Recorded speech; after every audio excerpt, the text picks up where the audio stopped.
Well, I'll tell you a little story that it makes you tough. Uh, I was sitting in the locker room at the Colonial Country Club playing in the Colonial Invitation. I just had a good Friday round, and I was sitting in there, and Julius Boris was sitting behind me, and in walks. Uh, uh, well, let me think about it. Chichi Rodriguez, and Chichi, he came into me and said, "Tom, what a great round of golf you played. I think I shot 67, 300 par or something like that." And then he started kind of effuse over me. He said, "Yeah, you're playing so good. You're a great player and all this." And Boros in the back of me said, "Yeah, I'd like to have all the money you pissed away." And it took me back just a little bit, but he was right because I'd had a lot of opportunities to win on the tour and I failed. I couldn't finish the deal. And, that's the old guys. The old guys in the tough, putting you, on the tour, putting you in your place. And that's how tough they were. That was it wasn't a joke. He just was making a very accurate comment, and I took that as exactly that. It didn't offend me. It just said, yeah, he's right.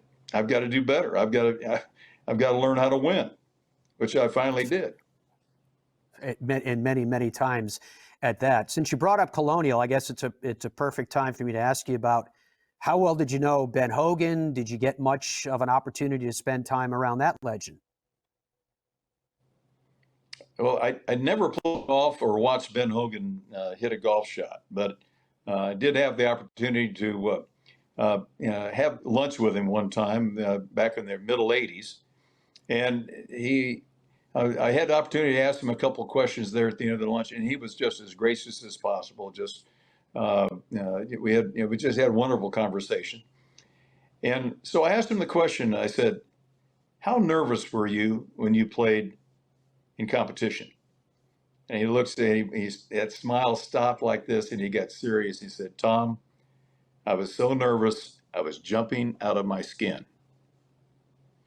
And I said to myself, wow, if this is the Iceman, the guy that showed no emotion, that it was, who people said he was rock solid under pressure, which he was. When he said he was that nervous, I took that to heart. And when people ask me how did I kind of learn how to play under pressure, I learned how to play under pressure strictly by experience, by putting myself in positions to win under pressure. You're always under pressure when you start a tournament, but when it gets down to at the end of the tournament, when you have a chance to win, the pressure increases, and some people can handle it, and some people can't. And I learned that a couple things I needed to do to keep that pressure level from getting above the boiling point. And a couple things were breathing. You saw me on the golf course yawning. I'd be going like that. Why was I doing that? Because I wasn't breathing. My breathing was shallow, and I wanted to get air in my lungs. And when you do that, and I tell people this when they're under pressure, whether they're riding horses into the show pen or any other type of pressure situation, I said, use your breath control to relax you. And you can do that. Take 2 or 3 big breaths, and then you can just do it, and you can feel the tingling down your arms where it relaxes you.